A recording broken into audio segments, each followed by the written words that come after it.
जय गुरु जी। शुक्राना गुरु जी। अनंतम अनंतम गुरु जी। ओम नमो शिवाय। शिव जी सदा सहाय। ओम नमो शिवाय। शिव जी सदा सहाय। मैं आपसे सत्संग कर रही हूँ और मैंने आपको पहले शुरू से ही देखा था, पर ये नहीं जानती है शुक्राना गुरु जी हैं, डुगरी वाले गुरु जी हैं। पर मेरी बेटी नोएडा में रहती है, उसने मुझे इसमें जोड़ा और बोला कि मेरी तबीयत ज़्यादातर ख़राब रहती थी, तो लड़की बोली कि मम्मी आप उन गुरु जी को मानो और वो सही कर देंगे, आपकी कृपा करेंगे। पर उसने आके एक दिन मुझे उन गुरु जी का स्वरूप दिया और इनको रखो और इनकी सेवा करो और इनका पूजा करो। ये शिव जी हैं और मैं उन्हीं में फिर अपना ध्यान लगाने लगी। पर मुझे इतना नियम नहीं आते थे, जो ना जानती थी। बेटी ने बताया मुझे सब इस तरह करो, फिर भी मैं करती नहीं। मेरी तबीयत बहुत ज़्यादा ख़राब रहती थी। फिर गुरुजी आपकी कृपा है, आप ही ने मुझे इस लायक किया। पर मैं आपके दर्शन करने के लिए बहुत परेशान थी कि कब जाऊँ आपके दर्शन करूँ, पर मैं इस लायक नहीं हूँ चल सकूँ और आपके पास आ सकूँ। पर आप गुरुजी मुझ में इतनी शक्ति दो, पैर मेरे सही हो जाएं, चलने लायक हो जाऊँ, तो मैं आपके दर्शन करूँ। मुझे दर्शन करने की बहुत अभिलाषा है आपकी। पर मैं आपकी मन से दिल लगा के पूजा करती हूँ, आपको याद करती हूँ, सत्संग सुनती हूँ आपके। पर कभी कभी अंदर अंदर से रोना भी आता है कि गुरुजी मुझे सही कर दो। इसके बाद मैंने पूजा करती, ध्यान लगाए करती, तो मेरे साथ एक दो ऐसी घटनाएं घटी कि मैं मरते मरते बची। फिर मैंने आपको याद किया, पर सही होके आ गई। आपकी कृपा है। जय गुरु जी, जय शिव जी कि मैं सही होके आ गई। फिर मेरे साथ घटना घट गई, फिर गई मैं अपोलो में भर्ती हुई, फिर आपने मुझे सही करके फिर भेज दिया मुझे। अब मैं आ गई। अब मैं इतना है कि मैं खड़ी नहीं हो पाती, ढंग से चल नहीं पाती हूँ। काम तो करती हूँ, स्वयं करती हूँ अपने काम।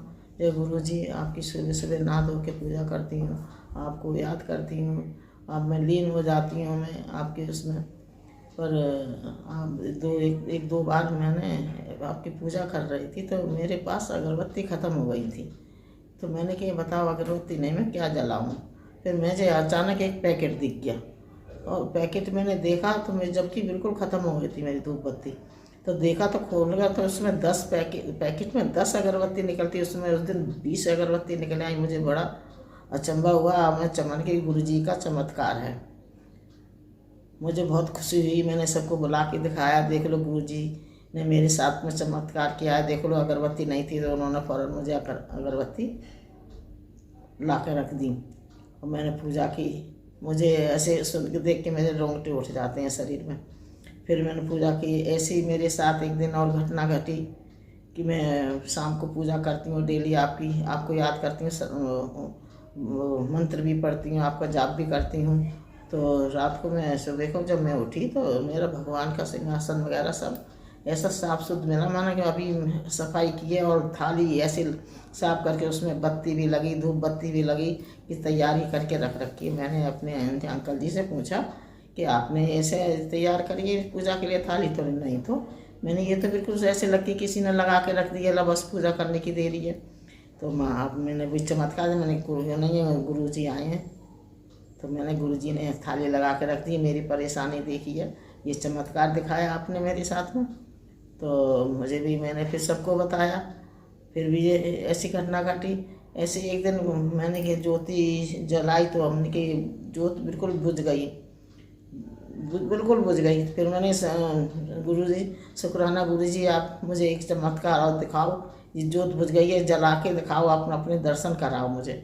सो एकदम अचानक उसमें से जरा सी फुलझड़ी उठी और एकदम बत्ती जल गई, और जल के ऊपर को इतनी बड़ी ज्योति हो गई। हमने जय गुरु जी, जय गुरु जी मैं जाप करती रही, तो उसमें एकदम गुरु जी का चोला दिखाई दिया मुझे और पहने हुए दिखाई दिए। तो मैंने सबको बुला के दिखा, देखो गुरु जी आ गए, देखो मेरी प्रार्थना करिए मैंने, और गुरु जी आ गए। देखा सब लोगों ने, तो मेरे साथ ये चमत्कार भी दिखाया। ऐसे साथ मेरे साथ कई चमत्कार दिखाए। और ऐसे ही सावन का महीना था। जय गुरु जी, जय शिव जी।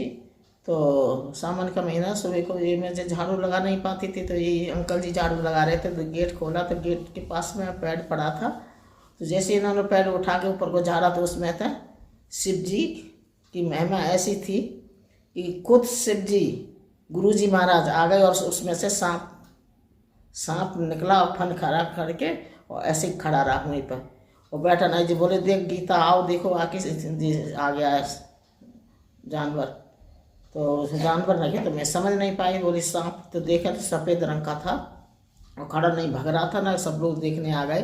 पर हुई कि हुई खड़े थे गुरु जी महाराज। हमने कोई नहीं है साहब जी, गुरु जी महाराज अपने दर्शन कराने आए हैं। तो देखा तो भगाया तो कुत्ता भी हमारा आ गया था, डॉगी था जो उसे झपटने की कोशिश कर रहा था, पर वो सांप जो गुरु जी महाराज थे वो इधर से इधर टसमस नहीं हुए, ऐसे फन करे खड़े रहे। उसके बाद में फिर हमने ये क्या काट लिया, क्या हटाओ करीब 1 घंटा हो गया। फिर उसके बाद इन्होंने लकड़ी से ले जाके बाहर को कर दिया, पर वो नीचे नहीं आए, ज़मीन पर लेट के नहीं चले, वही सीधा करके रख दिया और वो नाली उधर फेंक दिया। फिर मैंने कहा ऐसा मत फेंको भाई, क्या पता गुरु जी हैं। तो जाके वो नाली में बाहर गेट के पास में फिर भी खड़े रहे, 2-3 बार देखने गए, फिर भी खड़ा रहा ऐसे फन करे। फिर हमने कहा जय गुरु जी महाराज, जहाँ से आप आए हैं चले जाओ। तो थोड़ी देर में देखा वहाँ से गायब हो गई। तो गुरु जी ने दर्शन दिए। जय शुक्राना गुरु जी, अनंतम अनंतम शुक्राना गुरु जी। शिव जी आप मेरी यही रक्षा करते रहें और मुझे कुछ ज्ञान दें कि कैसे आपकी पूजा करी जाती है। मैं अपने बल से जितना मुझे कर मिलता है अपनी सेवा करती हूँ। बस मुझे बहुत रोना आता है, गुरु जी मुझे सही कर दो, मैं ऐसे कब तक चलूँगी। बस मुझे आपसे यही प्रार्थना, कैसे करो उसे, और आप अपने दर्शन कराओ, मुझे सही कर दो, मैं आपके पास आऊँ दर्शन करूँ। बस मेरी आपसे यही प्रार्थना है। जय गुरु जी, जय गुरु जी। और मैं आपसे क्या कह सकती हूँ, कुछ नहीं कह सकती ज़्यादा। गुरु जी मेरे साथ आप हमेशा रहो। जय अनंतम गुरु जी, अनंतम गुरु जी। जय शुक्राना गुरु जी।